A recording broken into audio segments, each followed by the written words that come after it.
এটা করবা না, সেটা করবা না, মাথায় কাপড় দিয়ে চলবা, কোনো ছেলে ফ্রেন্ড রাখবা না, কোনো ছেলের সাথে কথা বলবে না, তোমার কোনো কাজিনদের সাথে মিশবে না, আমার কাছে না বলে বাহিরে যাবে না।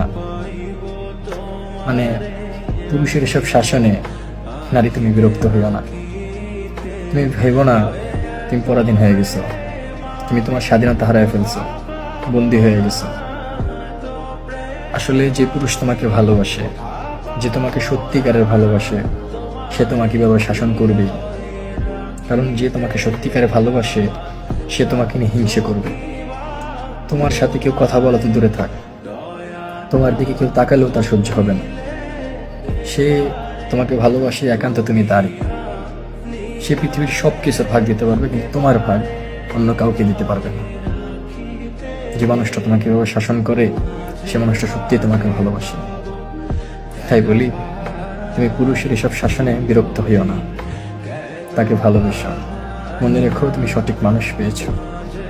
এমন মানুষ হারিয়ে ফেলো না, যত্ন করে আগলে রেখো।